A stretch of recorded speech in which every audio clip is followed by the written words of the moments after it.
બહુ શાંતિથી બેઠા હતા, ખબર? એટલે વર્ષો સુધી આપણે રાહ જોઈ, કાંઈ વાંધો નહીં, આપણે નથી ટિકિટ જોતી, આપણે ક્યાંય લડવું નથી, આપણી પાસે રજવાડા હતા એ દઈ દીધા, આપણે ક્યાં એની ભૂખ છે?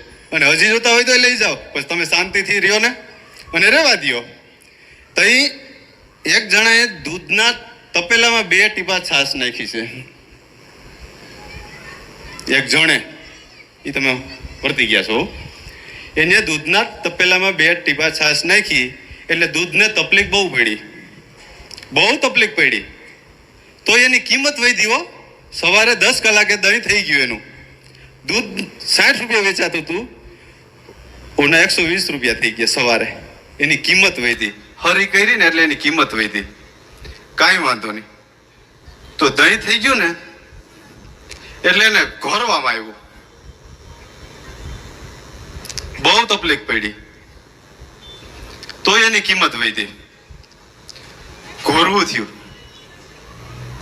કાંઈ વાંધો નહીં, ઘોરવું થયું, પછી એને તારવામાં આવ્યું, માખણ થયું, એનાથી એની કિંમત વધી, તકલીફ બહુ પડી,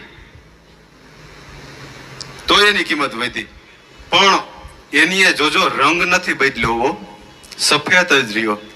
એમ હજી આપણે કલર નથી બદલ્યો, જેથી અમારો કલર બદલશે ને તો તમારો કલર બદલી જાય. સાચી વાત ને? હવે એક છેલ્લી વાત તમને કરતો, બહુ ટાઈમ નથી લેવો. તમે સાંભળ્યો એ બદલ તમારો ખૂબ ખૂબ આભાર. એને કઈ સ્વાભિમાનની લડાઈ તમારે જોવી હોય ને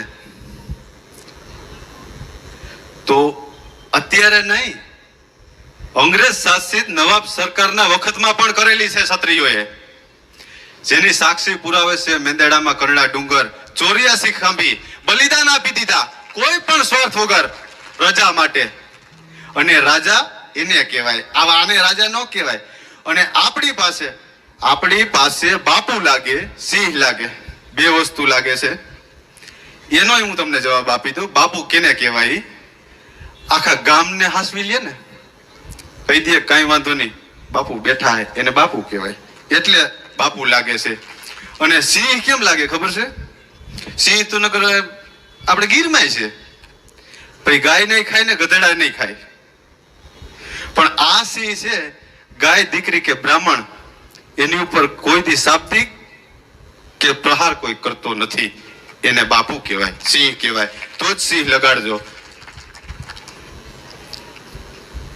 અને હવે આના વિરુદ્ધમાં, ઓલા જણના વિરુદ્ધમાં જો હું તનતોડ મહેનત ન કરું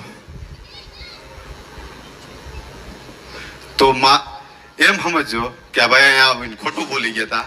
જેની વાણીમાં ફેર એના બાપમાં ફેર. જો આ સાર્થક કરી ન બતાવીએ તો. બધાને જય માતાજી, માતાઓને નમન. તમે મોકો આપ્યો છે એ બદલ તમારો ખૂબ ખૂબ આભાર.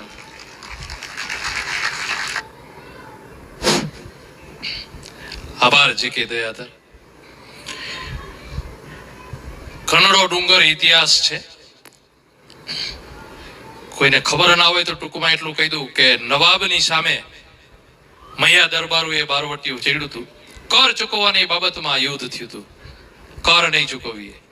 અને પરિસ્થિતિ એ આવી કે નવાબે મૈયા સમાજ સાથે સમાધાન કરવા માટે કે નવાબે બોલાવેલા કનડારૂ મૈયા સમાજ સાથે સમાધાન કરવા માટે મૈયા સમાજમાંથી નવાબે બોલાવેલા કનડારૂ મૈયા સમાજ સાથે નવાબે મૈયા સમાજમાંથી નવાબે દગો કરી કનડારૂ મૈયા સમાજ સાથે નવાબે આવ્યા, મૈયા ક્ષત્રિય યુવાનોના કતલ કરી નાખી